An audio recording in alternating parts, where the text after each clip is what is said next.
Ќе биде ли шарената револуција дел од пратеничкиот состав на СДСМ во собранието? Ова прашање се поставува по информацијата дека опозицијската партија предвидува 5 високи места на кандидатските листи за изборите на 11 декември, токму за најистакнатите активисти на шарените. Според овие информации, на листата на СДСМ во првата изборна единица ќе се најде директорката на Хелсиншкиот комитет Уранија Пировска, во втората ќе се најде името на Павле Богоевски, во четвртата Маријан Забрчанец, а во петата Симона Спировска, во шестата единица Замир Мехмети. Но досега сите кои ги контактираше Канал 5 велат дека ваков политички ангажман не им бил понуден, но даваат поддршка на идејата активистите на шарената револуција преку СДСМ да бидат дел од парламентот. Мехмети вели дека за тоа да се најде на кандидатската листа на социјалдемократите во шестата изборна единица чула од медиумите и досега тврди немал разговори со раководството на опозицијата. До овој момент немам разговарано со никого. Нити некој ми има конкретно понудено нешто. Шпекулациите ги прочитав вчера, прв пат дознав за тие шпекулации вчера и ќе оставам да видам, нема да коментирам ништо, како ќе се одвиваат деновиве што доаѓа. Дали некој ќе ми се јави, дали негде ќе викам повикан, дали некој ќе седне ќе ми дае понуда, па после ќе можам нешто да изјавам околу тоа.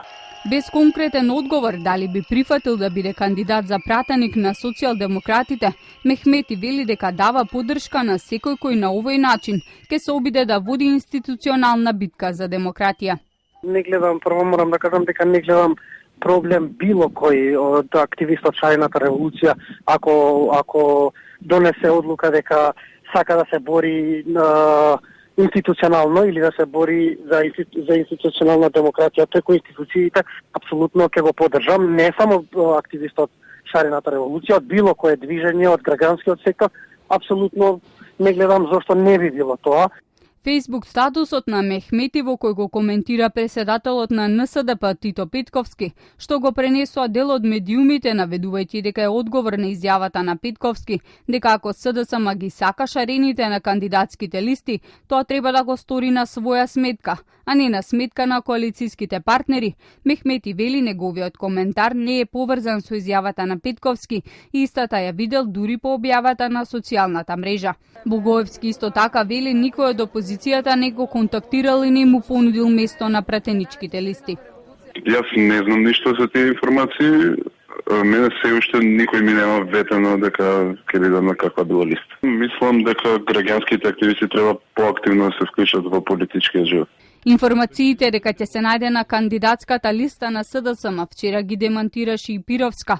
Таа во изјава за Канал 5 вели не добила понуда од СДСМ и не планира да го напушта својот сегашен ангажман. Од Социјалдемократскиот сојуз досега ниту ги демантираат, ниту ги потврдуваат овие информации.